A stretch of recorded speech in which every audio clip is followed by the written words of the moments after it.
الحمد لله وحده والصلاة والسلام على من لا نبي بعده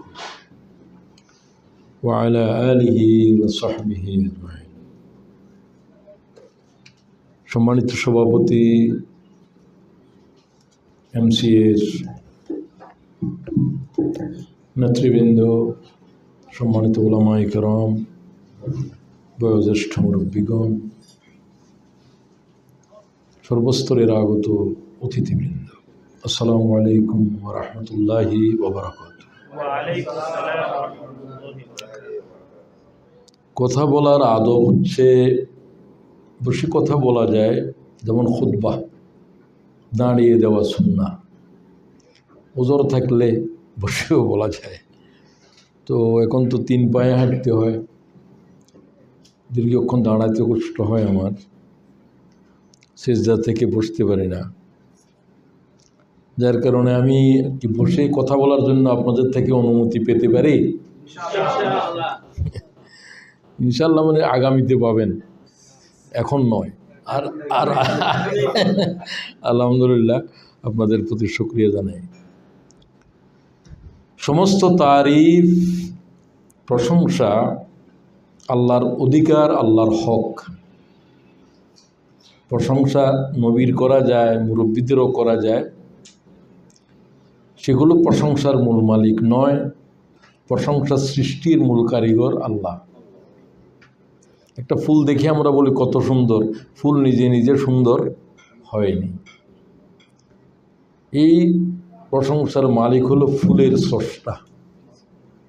তো ফুলটা যেহেতু সুন্দর, আপনি ফুলকেও সুন্দর বলতে পারেন। মাতা পিতাকে আমরা শুকরিয়া জানাই, এটা আল্লাহ বলছেন, তোমরা যারা তোমাদের মাতা পিতার শুকর আদায় করো না, তারা আল্লাহর শুকরও আদায় করো না। দরুদ এবং সালাম বিশ্ব মানবতার সর্বশ্রেষ্ঠ মহামানব, আল্লাহর সৃষ্টি কুল কায়নাতের শ্রেষ্ঠতম সৃষ্টি মুহাম্মাদুর রাসূলুল্লাহ। কি বলবেন? কোনো আওয়াজ শোনা গেল না, জোরে বলেন। শুনলেন আপনি, মনে মনে পড়লো, আদায় হতো। জোরে বলার কারণে বেশি সওয়াব পেয়েছেন। শোনা একটা ইবাদত, সে ইবাদত আদায় হলো। পড়লেন না, শুধু শুনলেন, আপনার পড়া আদায় হয়ে যাবে। কোরআন শরীফ নিজে জবানে পড়লেন, কানেও শুনলেন, ডবল সওয়াব হবে। আরেকজনকেও শোনালেন, সে কারণেও সওয়াব হবে। আর কেউ ভুলে গিয়েছিল দুরূদ শরীফ পড়তে, তাকেও স্মরণ করিয়ে দিলেন। এই জন্য জবান বন্ধ না রেখে জবান খুলে দেবেন। সাল্লাল্লাহু, অনেক দুরূদ শরীফ আছে, এটা হলো মুহাদ্দিসিনেরা সংক্ষিপ্ত হিসেবে এটাই লক্ষ লক্ষবার হাদিসে বর্ণিত হয়েছে।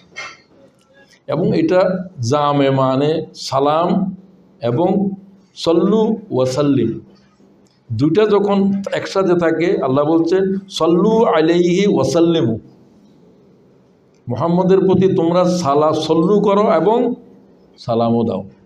কার কথা? ইন্নাল্লাহা ওয়া মালাইকাতাহু ইউসাল্লুনা আলান নবী ইয়া আইয়ুহাল্লাযীনা আমানু সল্লু আলাইহি ওয়াসাল্লিমু। কি রসুল এটা, যার উপরে আল্লাহ সল্লু করে। সুবহানাল্লাহ কোন, এটা আল্লাহর মখলুক। মুহাম্মদ নামে কিছু ছিল না, কে সৃষ্টি করেছে? মুহাম্মদ ছিলই না, কোনো মখলুক ছিলই না, শুধু কে ছিল?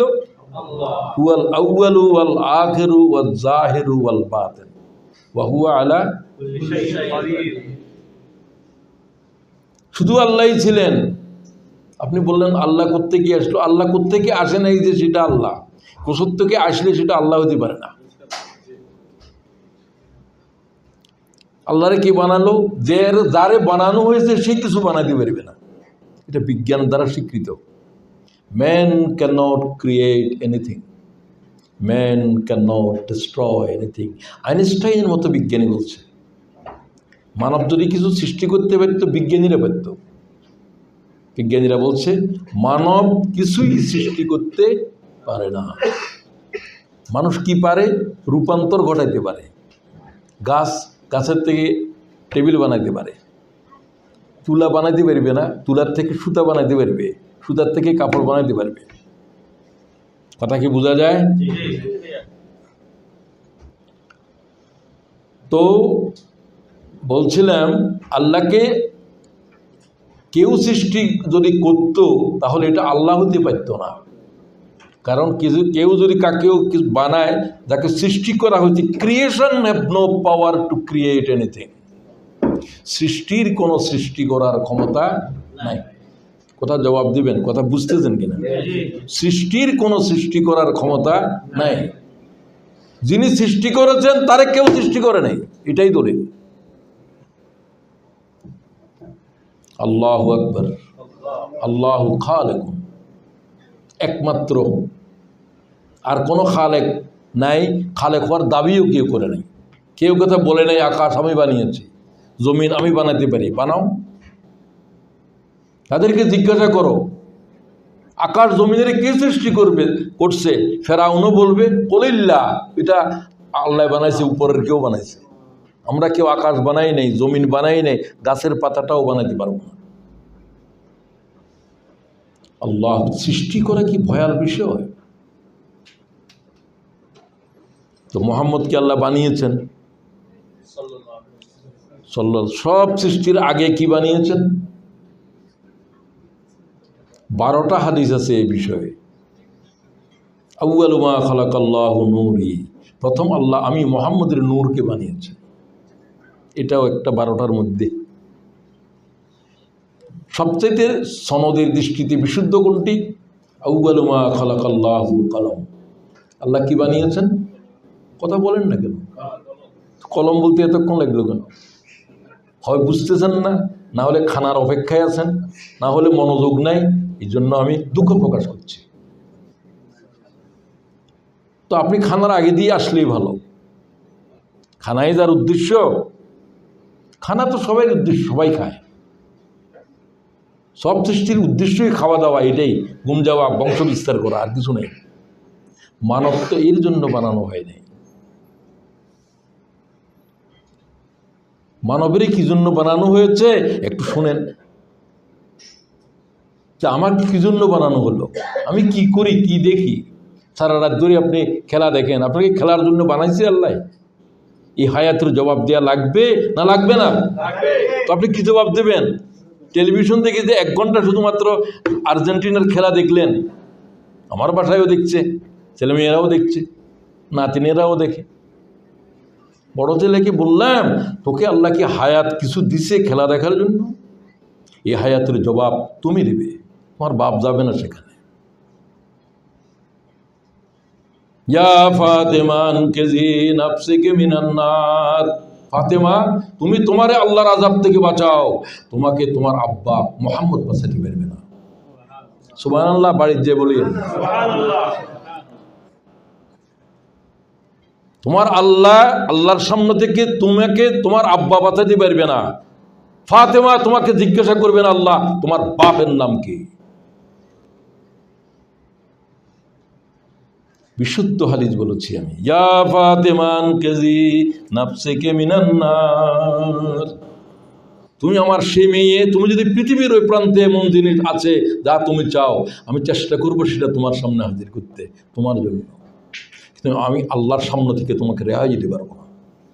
সুবহানাল্লাহ। আপনি টেবিলে খানা কবে আসবে খবর রাখেন, আপনি আপনার জিন্দেগির খবর রাখেন, আমি রাখি। জিন্দেগির 80 বছরে কি খাওয়া হয় নাই? কোন ইতর প্রাণী খানা খায় না। যাকে এত মহান উদ্দেশ্যে আল্লাহ সৃষ্টি করেছে এবং তার খাওয়ার দায়িত্ব আল্লাহ আগেই নিয়েছে সৃষ্টি করার আগে। মানব তোদেরকে সৃষ্টি করার 50,000 বছর আগে তোদের রিজিক পয়দা হয়েছে। সুবহানাল্লাহ। জিন্দেগির কি উদ্দেশ্য আমার, সেটার দিকে লক্ষ্য করো। এ লক্ষ্য নাই। পৃথিবীর মানব সংখ্যা কত এখন? প্রায় 800 কোটির উপরে। এটা 800 কোটি ধরেন। মুসলমান কত? 200 কোটির কাছাকাছি। আচ্ছা যাই হোক, কাছাকাছি। এগুলো প্রায় প্রতিদিনই তো হচ্ছে, প্রতিদিনই মারা যাচ্ছে। আইডিয়া নেওয়ার জন্য বিশ্বাসীদের সংখ্যা বেশি না আল্লাহর উপরে অবিশ্বাসীদের সংখ্যা বেশি? অনেক বেশি, ডবলের চাইতেও বেশি। যারা আহলে কিতাব তাদেরও আজ ইমান নাই। ইমানের মূল জিনিস হলো তৌহিদ থাকতে হবে, লা ইলাহা এতটুকু থাকতে হবে। এটা আহলে কিতাব সবার কাছে, তাহলে আহলে কিতাব হবে, তাদের জবাই করা প্রাণী হালাল হবে। লা ইলাহা ইল্লাল্লাহ থাকলে মুহাম্মদুর রাসূলুল্লাহ, ঈসা রূহুল্লাহ, ইব্রাহিম খলিলুল্লাহ, এটা পার্থক্য আছে। লা ইলাহা ইল্লাল্লাহর উপরে আদম থেকে শুরু করে আজ পর্যন্ত এটাই হলো কলমায়ে তৈয়বা, ওটা হলো কলমায়ে তৈয়বার ঘোষক। এটা আদমের যুগ, আদম আলাইহিস সালাম বলছে আদম সফিউল্লাহ, লা ইলাহা ইল্লাল্লাহর পরে নূহ নজিউল্লাহ, ইব্রাহিম খলিলুল্লাহ, মুসা কলিমুল্লাহ, তারপরে ঈসা রূহুল্লাহ, মুহাম্মাদুর রাসূলুল্লাহ। এটা বলছি এই জন্য যে এটার পরিবর্তন হবে না, এটা final. He is the final Messenger মুহাম্মাদুর রাসূলুল্লাহ। এই জন্য মুহাম্মাদুর রাসূলুল্লাহকে আর এটা বলতে হবে। এটা সহ এখন জুমলা কলেমা। তুমি জিজ্ঞাসা করো মুহাম্মদুর রাসূলুল্লাহ আছে কিনা, তুমি কিয়ামতের পরে জিজ্ঞাসা করিও, তোমার এই সমস্ত জবাব দেওয়াটাও জায়েজ নাই। ১,৫০০ বছর আগে উম্মতের আবু বকর, উমর থেকে শুরু করে আজ পর্যন্ত কোনো মুসলমান চিন্তা করলো না কলমায়ে তৈয়বার ভিতরে কি আছে কি না আছে? এগুলোর উপর এত হাদিস বর্ণনা আছে। তোমার কি কোনো লেখাপড়া আছে? তুমি জন্ম হয়েছে কেন তোমার? আমি আমার কথাই বলি, যে তার জীবনের উদ্দেশ্যই বুঝতে পারলো না। আজকে ওটাকে দেওয়া হয়েছে বিষয়, যে সমগ্র দুনিয়ার এই কুফরির সমস্যা, নাস্তিক্যবাদের সমস্যা, শিরকের সমস্যা, কুফরির সমস্যা, এর চেয়ে বড় সমস্যা কি?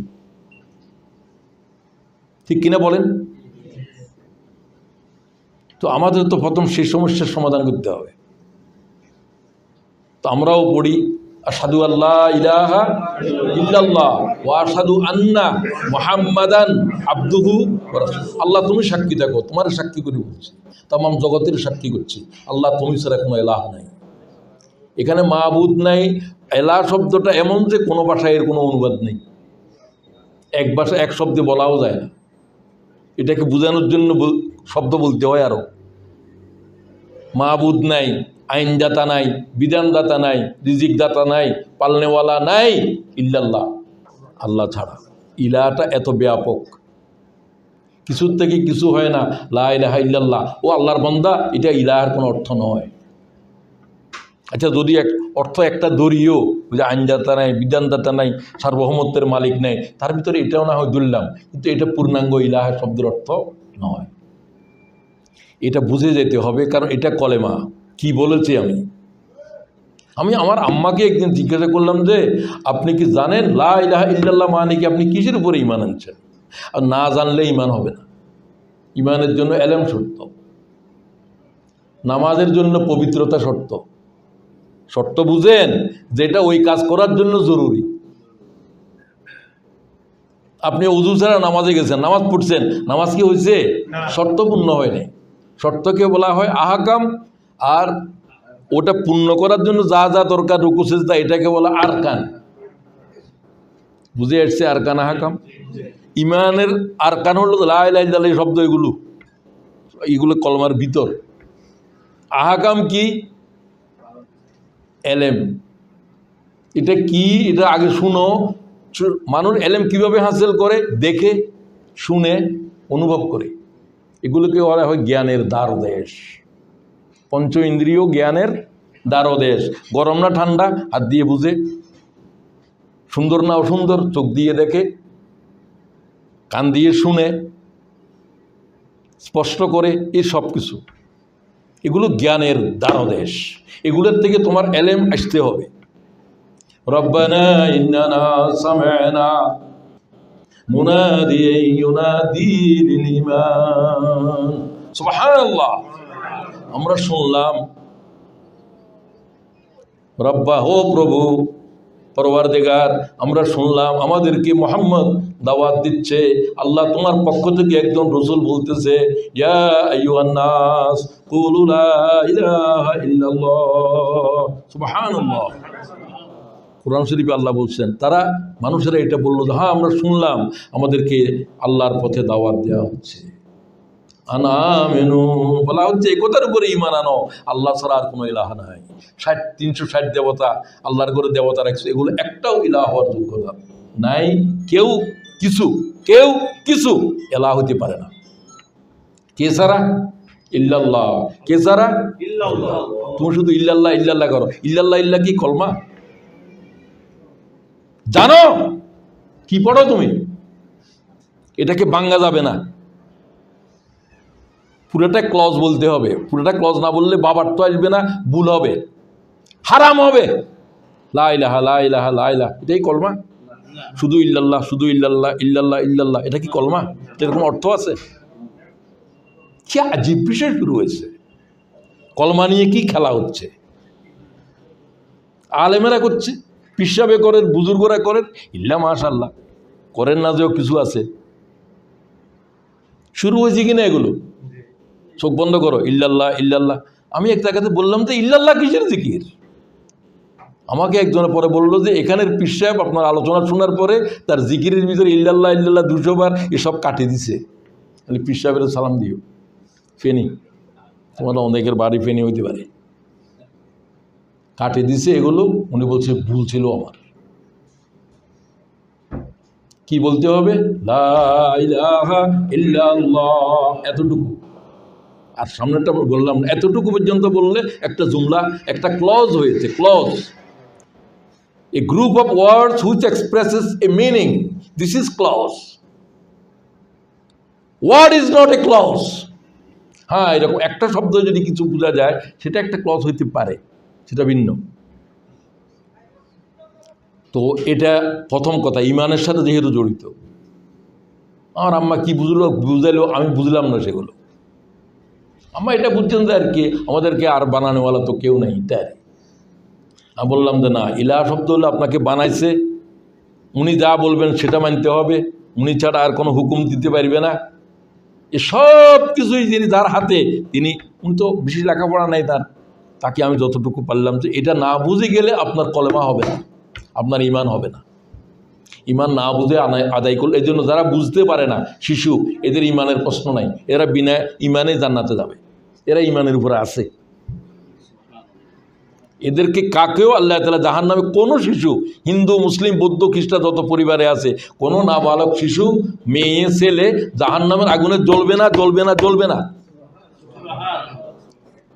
কারণ তারা তো ইমান অস্বীকার করে নাই, ইমানের খবর আনে নাই, আর খবর বুঝার মতো বয়স পায় নাই।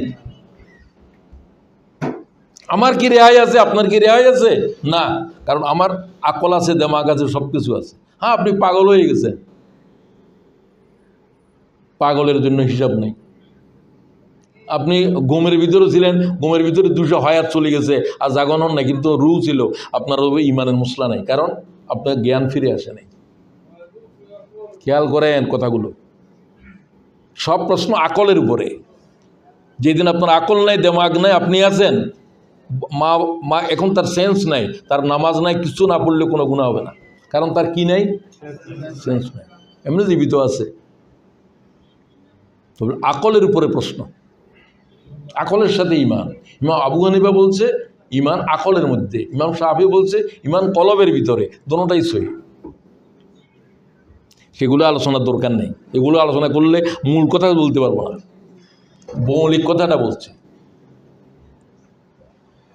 সমগ্র পৃথিবীর কুফরের সমস্যা, শিরকের সমস্যা, আল্লাহরে চিনতেছে না, তামাম জগতের উপর রাজত্ব করেন, তার স্রষ্টাকে, একথার জবাব তার কাছে নাই। ঠিক কিনা বলো? এর চাইতে বড় সমস্যা কি? এই দুনিয়ায় থাকে, আল্লাহর রিজিক খায়, আল্লাহর পৃথিবীর উপরে কদম দেয়, সে আল্লাহরই চিনে না। তুই কার জমিনের উপরে দাঁড়িয়ে আছো? কে তোমার সৃষ্টি করেছে? কে আকাশকে বানিয়েছে? কার সূর্যের আলো তুমি গ্রহণ করো? কে তোমার অক্সিজেন দেয়? কে তোমার পানি খাওয়ায়? এর চাইতে বড় সমস্যা কি? আল্লামা মওদুদী সাহেবের ভাষায় এটা হচ্ছে উলুহিয়াতের সমস্যা। This is the crisis of উলুহিয়া। ইলাহকে হি ডোন্ট নো। সে সব চিনে, সব কিছু বাল বাচ্চারে পড়ায়, এক বন্ধু বলল মেয়ে ক্যামব্রিজ থেকে স্ট্যান্ড করছে, আরে খুব খুশির খবর। তুমি যদি মেয়ের কলমায় তৈয়বার অর্থ না জানে, তুমিও শেষ, তোমার ভাইয়াও শেষ, তুমিও অপদার্থ পিতা। কারণ তুমি তার কাছে ওই কথা বুঝাতে পারো নাই জন্মের পরে যেটা তার কানে শুনিয়ে দেওয়ার কথা ছিল, আল্লাহু আকবার। ঠিক কিনা বলো? তুমি বলো যে সেটা কি বুঝবার বয়স হয়েছে? তোমার বুঝবার বয়স হয় নাই, তোমার হয় নাই বলছি আমি। তা না হলে তো মোহাম্মদুর রসুল্লাহ কথা বলতেন না যে তার কানের ভিতরে আল্লাহু আকবার আবার শোনাও। তুমি কি জানো যে এই আল্লাহু আকবার আওয়াজটা তার কানের ভিতরে কোনো প্রতিক্রিয়া আছে না নাই?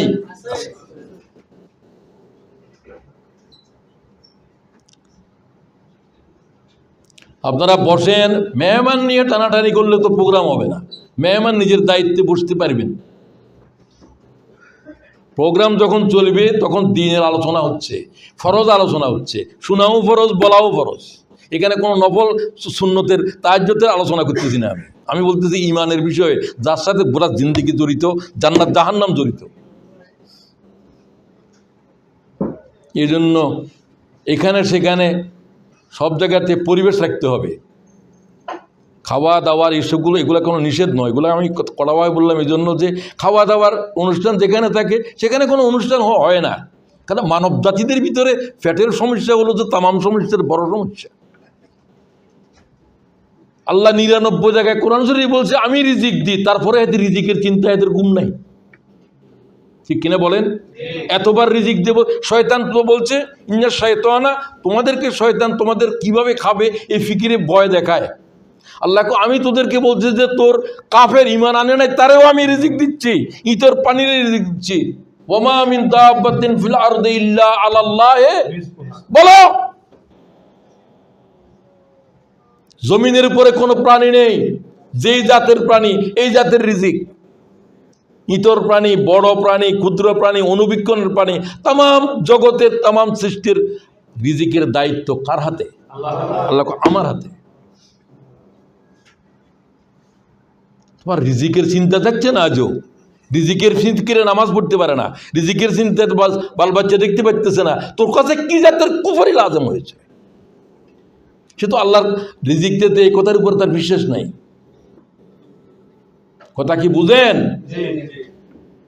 তোমরা পাখিদের মতো আল্লাহর উপরে তাওয়াক্কাল করতে শিখো।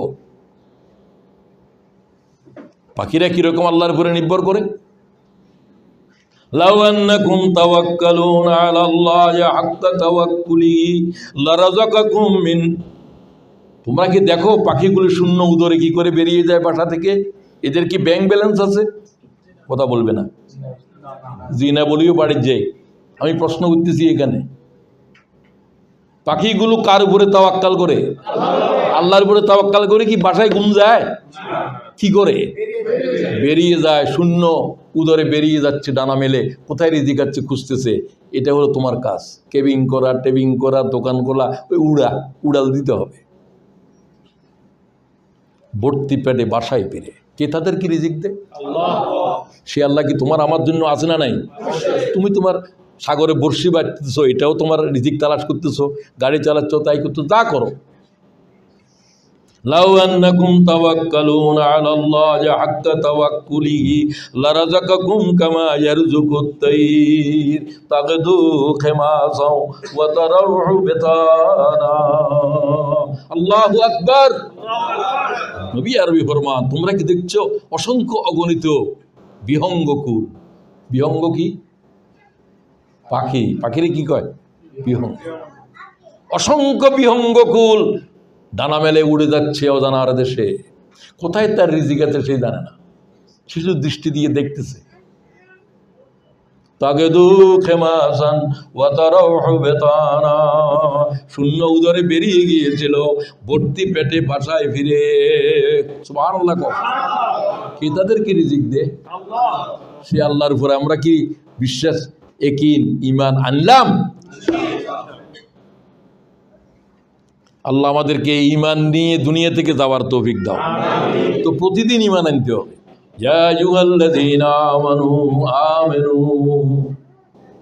হে ঈমানদারগণ ঈমান আনো। তারা তো ঈমান আনছে, না হলে ঈমানদার কেমনে হলো? আল্লাহ ডাকতেছো ঈমানদার, ইয়া আইয়ুহাল্লাযীনা আমানু আমিনু, এই ইমানদারগণ কি করো?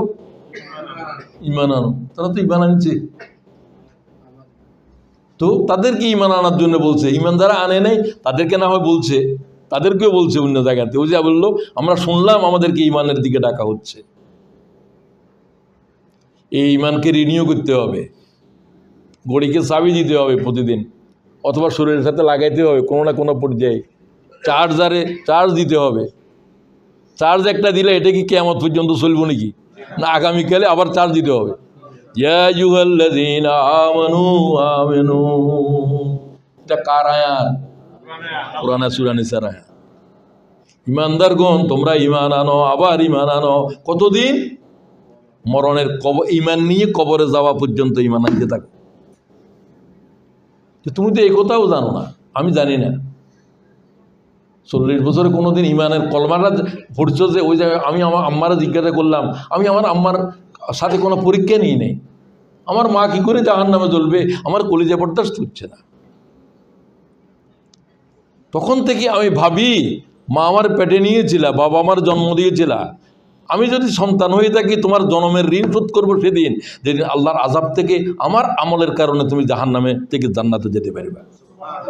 সেদিন তুমি আমার পিতা বলে আমি তোমার পিতৃত্বের হক আদায় করেছি। হুজুর বলছে, এটা আমি বলি নাই। হুজুর মানে কে? তোর ইমাম সাহেব নাকি? হুজুরে আকরাম। কোনো মায়ের কোনো পিতার হক কোনো সন্তান আদায় করতে পারবে না।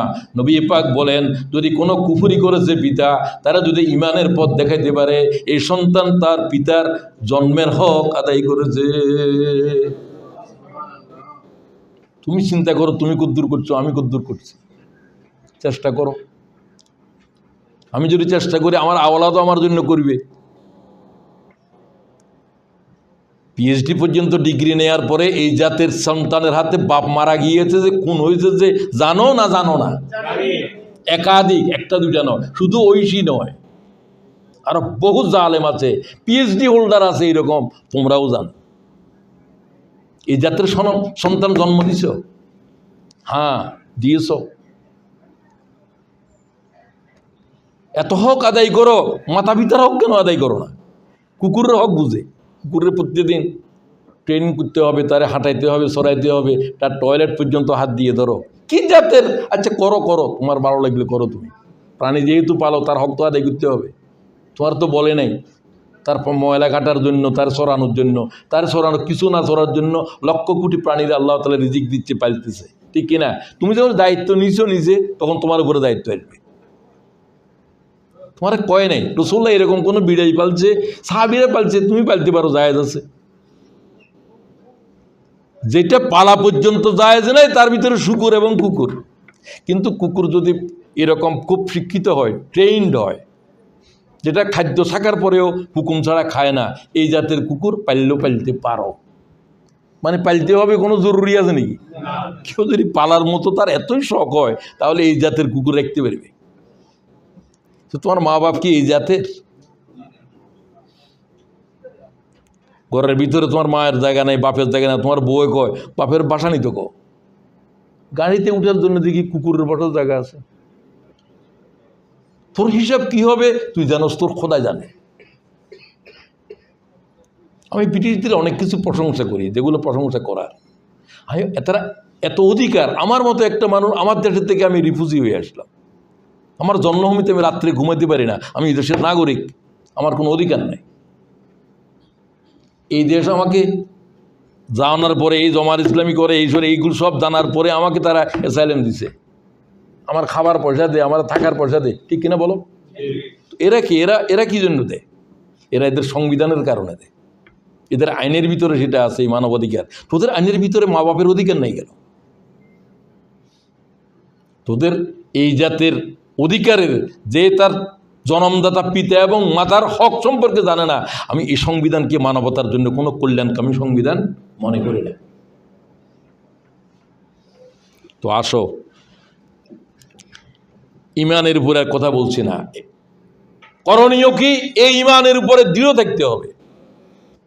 দৃঢ় ইমানকে কি বলে? ইয়াকিন বলে, যে ইমানের ভিতরে সন্দেহ নাই, আর জান্নাত কি আছে, থাকলেও আছে এর কীরকম, তার বিশ্বাস এরকম। এই জাতের ইমানকে ইমান বলে না, যে ইমানের ভিতরে কি নেই, লা রাইবা ফি। ইমান আনতে হবে গায়েবের উপরে, দুনিয়ার সমগ্র মানবের ইমান জাহেরের উপরে। এটা পানি পান করলে তৃষ্ণা মিটবে, লাখ কোটি মানুষ শুধু এটার উপরে ইমান আনছে, এই পানির উপরে, ঠিক কিনা বলো? এই চাকরি না করলে আমি খাবো কি, চাকরির উপরে তার ইমান আছে, তার রিজিক দে, এই ক্ষেত ফসল এগুলো আমার খাওয়ায়, আগুন পুড়ে ফেলে, এটা সবাই ইমান আনছে। ফেরাউনও এটার উপরে ইমান আছে, আগুনে পুড়ে ফেলে। নমরুদেরও আছে, এই জন্য ইব্রাহিমের আগুনে ফেলে পুড়ি ফেলার জন্য, কিন্তু ইব্রাহিমের পুড়লো না কেন? এটা তো তারাও দেখছে।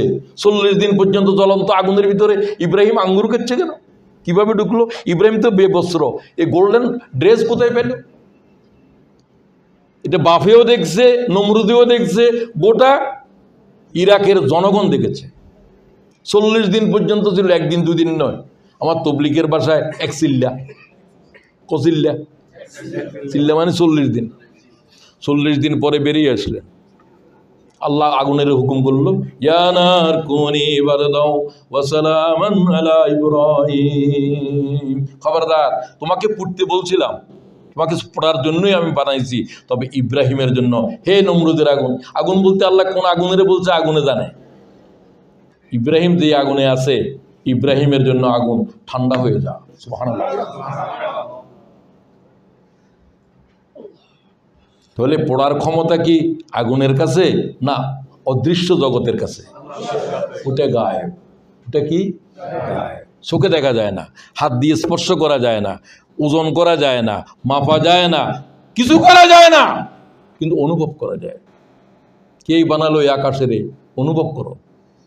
তুমি আকাশের ধরতেও পারবে না, ছুঁইতেও পারবে না, কিছু করতে পারবে না। তো তুমি তো এরকম সব অদেখার উপরে ইমান আনো, আল্লাহর ক্ষেত্রে আনো না কেন? মরুভূমির উপর দিকে দেখলে উট হেঁটে গিয়েছে, উটের পদচিহ্ন। আল বারাতু তাদিল্লু আলাল বাইর, কি আজীব আরবের বদ্দু বলে। আল বারাতু তাদুল্লু আলাল বাইর ওয়ার রাসু ইউদিল্লু আলাল হামির। দেখলো যে গাদা চলে গেছে কোন সময়, তার চনা, তার গোবর এগুলো আছে।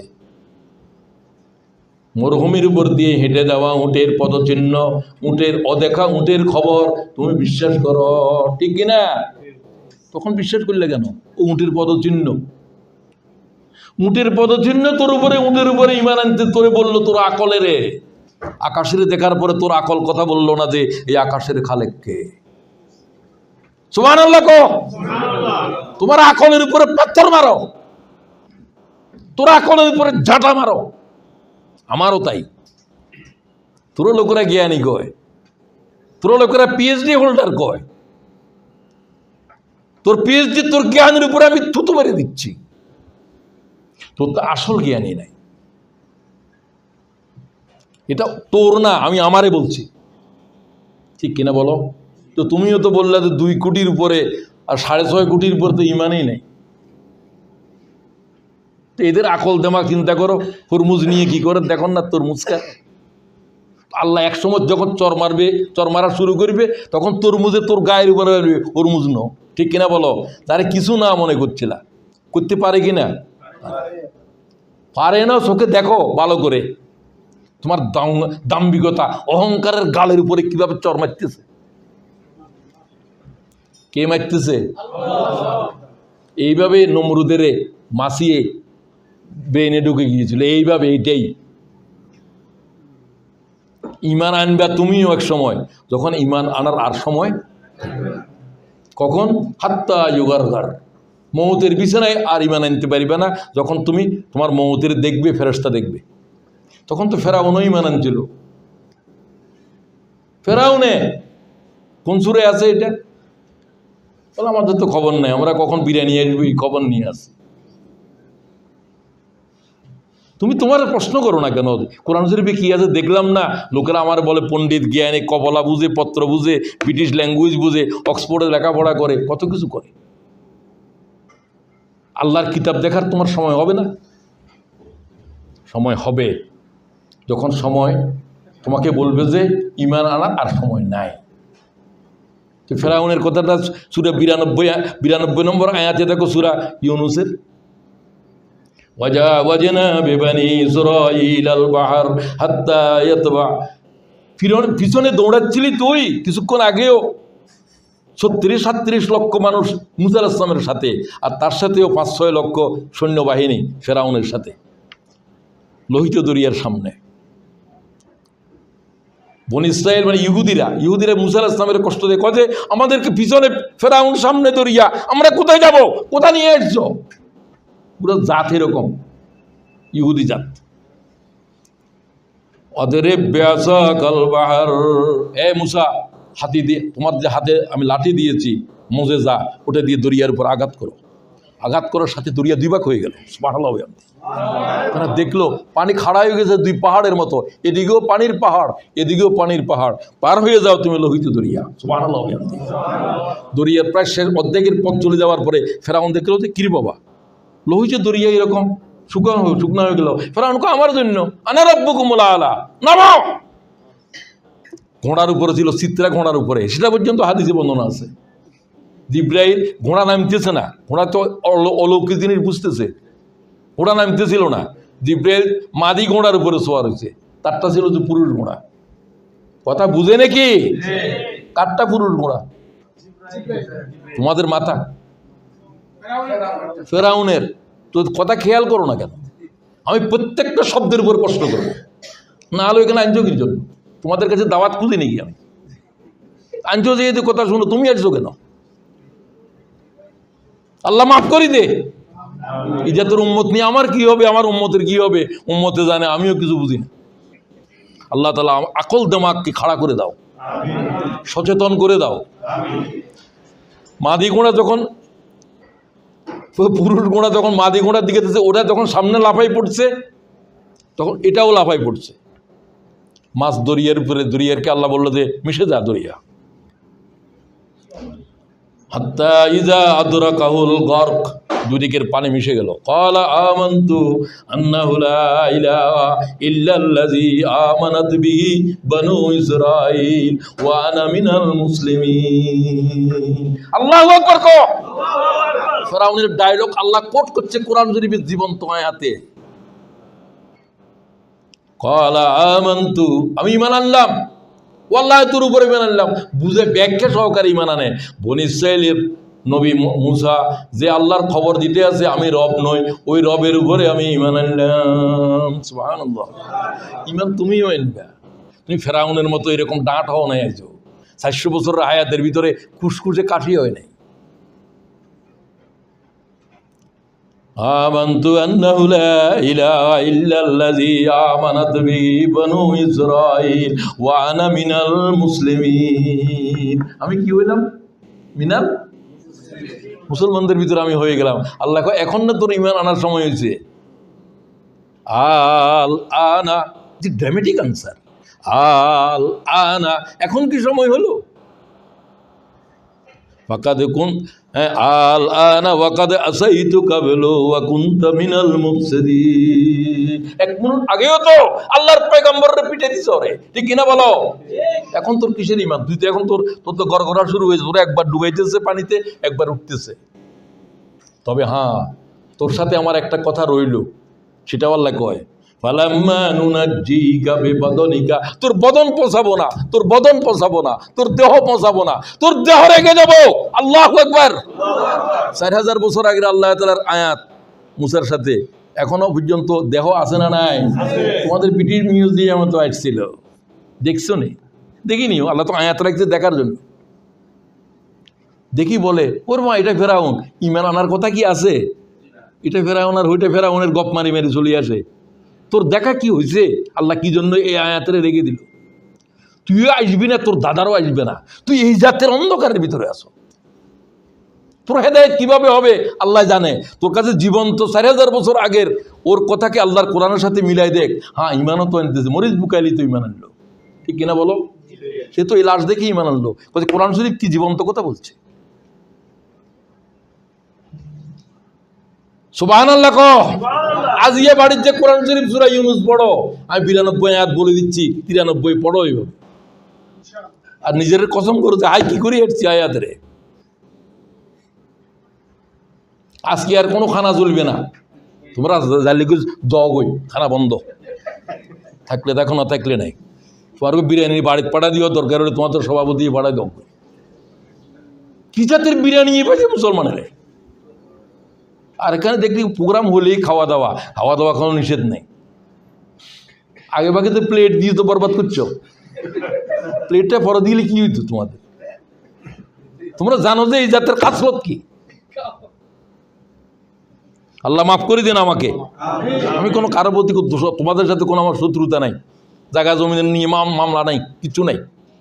আমি খুব বয়সেও তোমাদের একবারে অনেক চাইতে বেশি।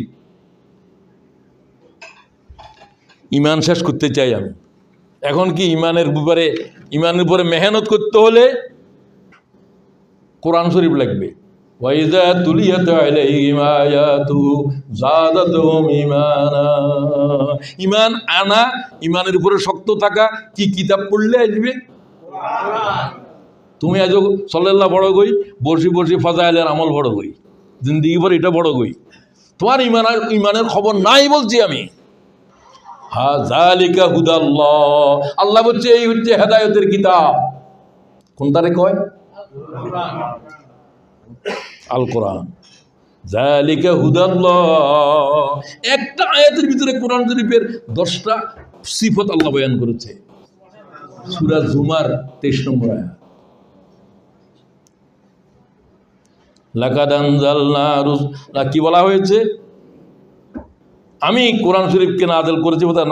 আল্লাহু নাজ্জালা আহসানাল হাদিস কিতাবাম মুতাশাবিহাম মাসানি তাকশাইরু মিনহু জুলুদুল্লাযিনা ইয়াখশাউনা রাব্বাহুম সুম্মা তালিনু জুলুদুহুম ওয়া কুলুবুহুম ইলা যিকরিল্লাহ যালিকা হুদাল্লাহ ইয়াহদি বিহি মান ইয়াশা। আল্লাহ কয় এই হচ্ছে কোরআন, এই হচ্ছে হেদায়েতের কিতাব। হেদায়েতের আর কোনো কিতাব আকাশে নাই, জমিনে নাই। সুবহানাল্লাহ। ইনজিল হেদায়েতের কিতাব নয়, জবুর হেদায়েতের কিতাব নয়। এগুলো ছিল এক যুগের জন্য, সেই যুগ নাই, সে মানুষ নাই, সে জমানা নাই, সে সমস্যা নাই, সেই সমস্ত কিতাব মনসুখ হয়ে গেছে। কোরআন শরীফ ছাড়া বুখারী কি হেদায়েতের কিতাব? ইনজিল কি হেদায়েতের কিতাব? বুখারী কেমনে হেদায়েতের কিতাব হলো? যালিকা হুদাল্লাহ, এটাই হেদায়েতের কিতাব। কোনটি? আল্লাহ যেটা কয়। এরপরে কি বলে? ইয়াহদি বিহি মান ইয়াশা, আমি এই কিতাব দিয়ে মানব জাতির হেদায়েতের ফয়সালা করব। সুবহানাল্লাহ।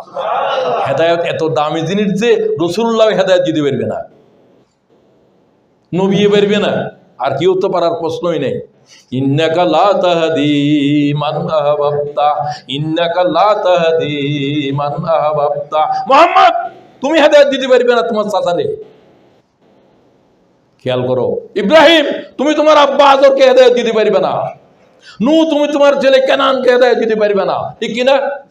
হেদায়েতের মালিক তুমি নও, হেদায়েতের মালিক কে? আল্লাহ।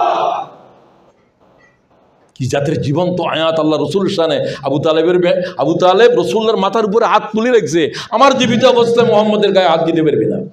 এই চাচার হেদায়েতের জন্য কিরকম পেরেশান। কিন্তু হেদায়েত তো তার হাতে নাই। হেদায়েত তাকেই আল্লাহ দিবেন যে হেদায়েত চায়। তোমরা যদি এখানে খানার জন্য আসছো, হেদায়েত নাই।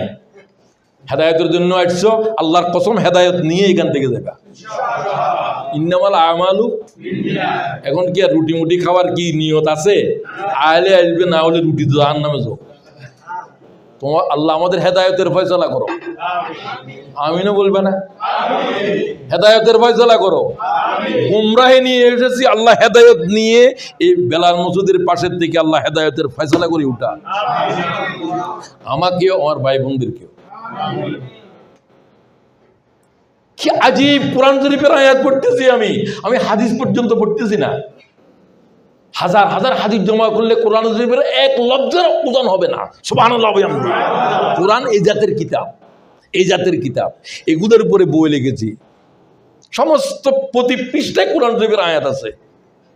3টা বই বলছি 20 পাউন্ড দিয়ে কিনে নাও। 20 পাউন্ড তোমার কাছে এত বেশি হচ্ছে?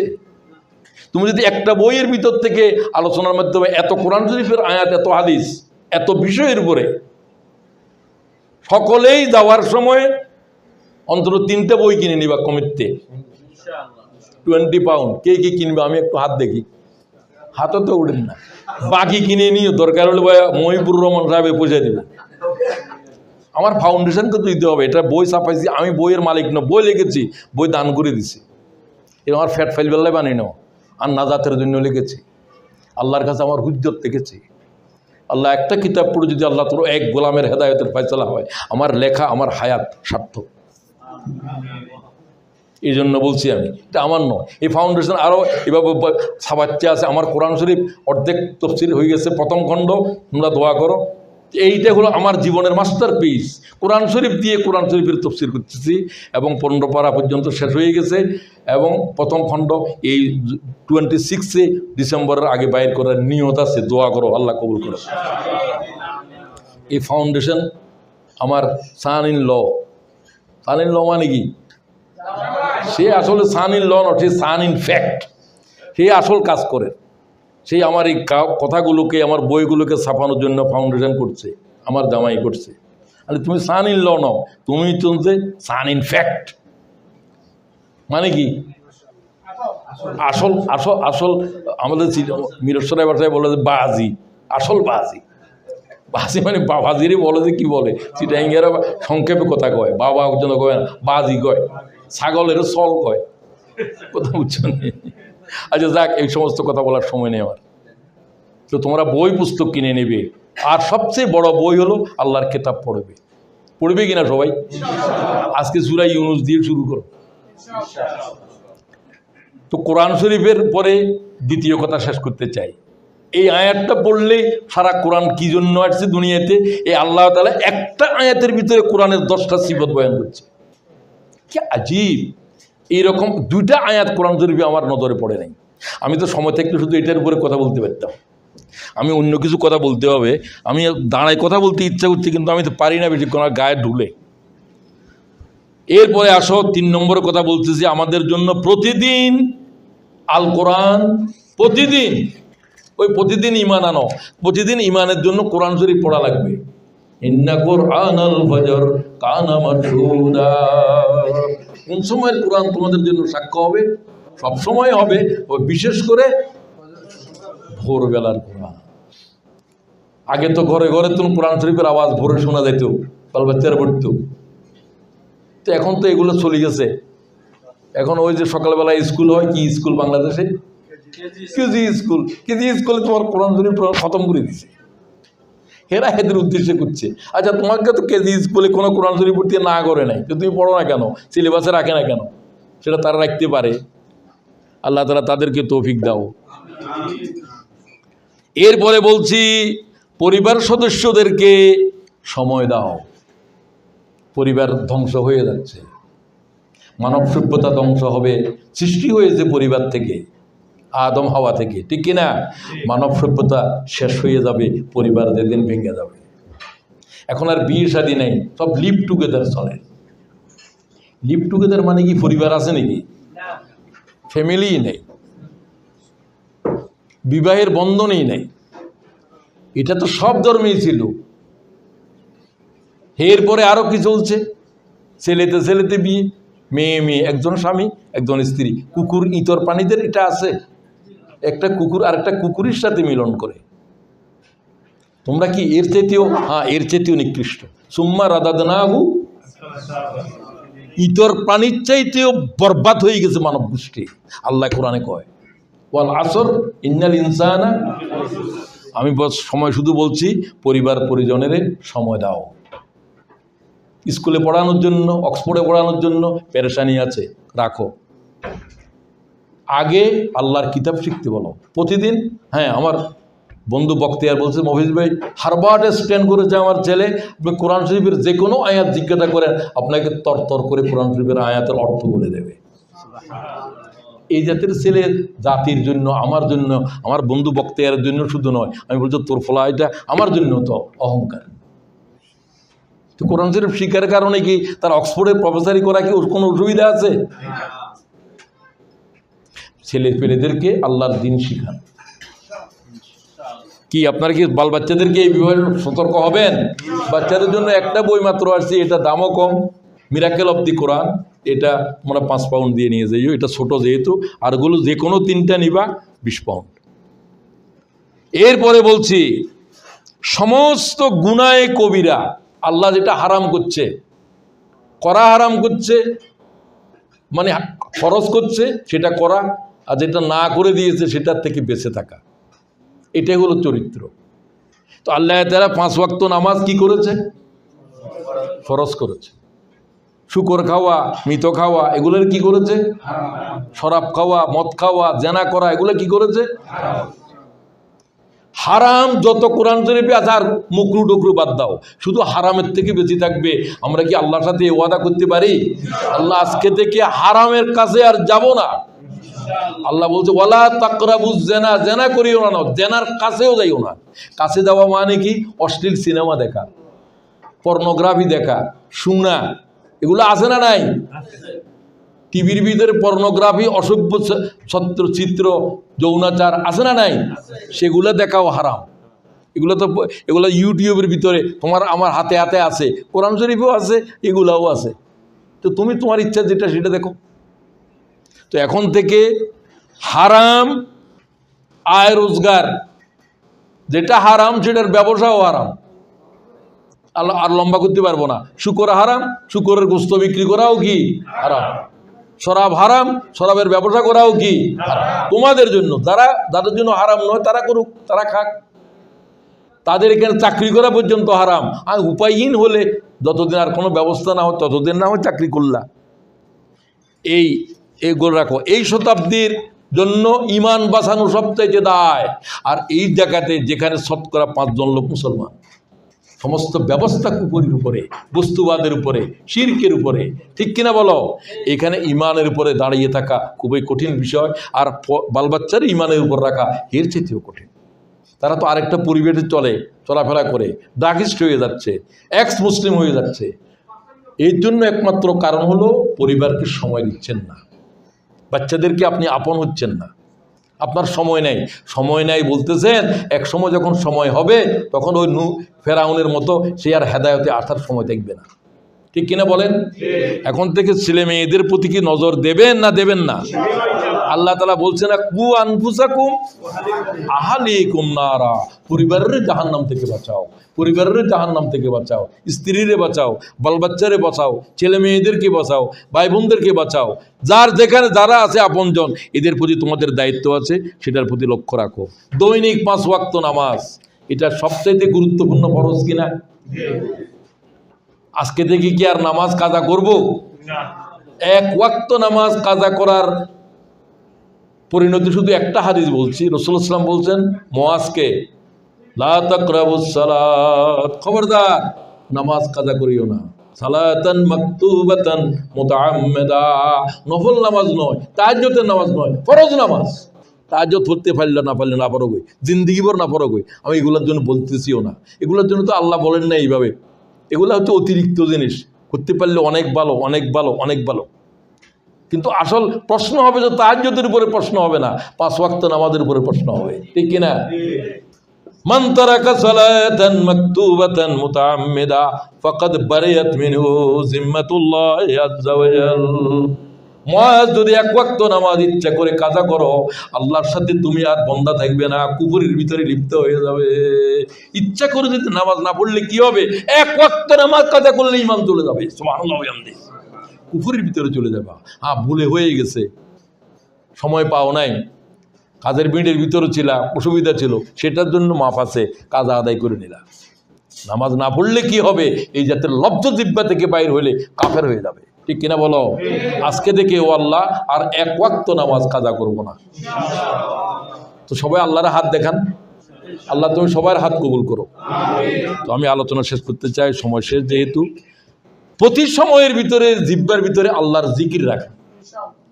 একটা জিকির বলেন, সুবহানাল্লাহ, আলহামদুলিল্লাহ, লা ইলাহা ইল্লাল্লাহ, আল্লাহু আকবার।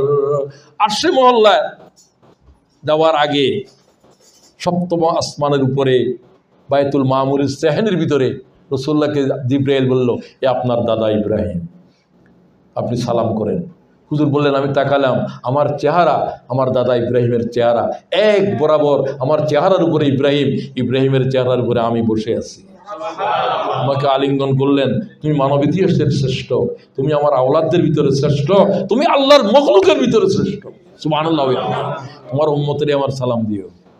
আমরা ইব্রাহিম আলাইহিস সালামকে সালাম দিছি, আমাদের পয়গম্বরে তাশাহুদের ভিতরে প্রতিদিন কাকে সালাম দিই? ইব্রাহিম আমাদেরকে সালাম দিচ্ছে। আর তোমার উম্মতেরই বলিও এই চারটা জিকির বেশি পড়তে, সুবহানাল্লাহ, আলহামদুলিল্লাহ, লা ইলাহা ইল্লাল্লাহ, আল্লাহু আকবার বলে দিও তোমার উম্মতের। ইমাম এইভাবে রাসূলুল্লাহ বর্ণনা করছেন, ইমামে মুসলিম ঠিক এইভাবে হাদিস বর্ণনা করে দিছে। এই জিকির এক একটা গাছের জন্ম দেবে জান্নাতের ভিতরে, এত উর্বর জান্নাতের মাটি। এই একটা গাছ সে জান্নাতে আসতে আসতে এত বড় হবে যে ফুলে ফলে একটা গাছের ছায়া 70 বছর পর্যন্ত ঘোড়সোয়ার অতিক্রম করতে পারবে না। আলোচনাকে আর দীর্ঘায়িত না করে যারা আজকের এই আয়োজন করলেন, শুনলেন, আমরা আজকে থেকে আমাদের ইমানকে প্রতিদিন তাজা করার জন্য কোরআন পড়ি, বুঝি পড়ি এবং আমল করি। অন্তত নামাজের উপরে হারাম থেকে বেঁচে থাকার ক্ষেত্রে, হারাম খাওয়ার ক্ষেত্রে সাবধান হই, পরিবার পরিজনদেরকে সময় দিই এবং আল্লাহর দ্বীনের সাথে সম্পর্কিত হই। এই যে MCA, মুসলিম কমিউনিটি, এটার মূল কাজ হলো যে আল্লাহর দ্বীনের দাওয়াত দেয়া, নবীরা যেমন দিয়েছেন। ওই যে লা ইলাহা ইল্লাল্লাহ, এটাকে ব্যাখ্যা সহকারে বুঝা, এটা যা কিছু বলে এটা অনেক বড় ব্যাখ্যা, এটা দিয়ে তারা বুঝায় মানুষদেরকে যে তোমরা এই পথে আসো। যারা মুসলমান তাদেরকে, যারা মুসলমান নয় তাদেরকেও পূর্ণাঙ্গভাবে এই কলমাকে বুঝো, এই কলমার নিচে আসো। আমাদের ভাইদেরকে, বোনদেরকে এই কাজের ভিতরে তারা আছে। আপনাদেরকেও এই সংগঠনের সাথে থাকতে হবে, কারণ আমি মোমেন ব্যক্তিগতভাবে থাকতে পারবো না। একটা কিছু করতে চাইলে নামাজটা ব্যক্তিগতভাবে উঠলে হয়, রসুল বলছে ব্যক্তিগতভাবে পড়ো না, জামাতে। ইসলামকে জামাতবদ্ধভাবে, ওয়াতাসিমু বিহাবলিল্লাহি জামিয়া, তোমরা সকলে মিলে আল্লাহর দ্বীনের ধরো, সকলে মিলে কাজ করো, সকলে মিলে। এখানে আমরা সংখ্যা যদিও 5 জন, আমরা সকলে মিলে যদি চেষ্টা করি, আমি আমার প্রতিবেশীকে দ্বীনের দাওয়াত দিই, ইসলামের কথা বলি, মুখে বলি, আমার ভাইদেরকে বলি, বোনদেরকে বলি, তাহলে আল্লাহ তাআলার দ্বীন পৃথিবীর মানুষদের কাছে কাছে পৌঁছে যাবে। সকলের কাছে এই বিনয় প্রত্যাশা রেখে যারা আজকে আয়োজন করেছেন তাদেরকে আমার অন্তঃস্থল থেকে ধন্যবাদ জানিয়ে, এবং কিছু কথাবার্তা কিছু শব্দ বলেছি, আপনারা কি মনে কষ্ট পেয়েছেন? আপনাদের হৃদয়ের উপরে ব্যথার জায়গা আমি হাত বুলিয়ে দিচ্ছি। আসসালামু আলাইকুম ওয়া রাহমাতুল্লাহি ওয়া বারাকাতুহু।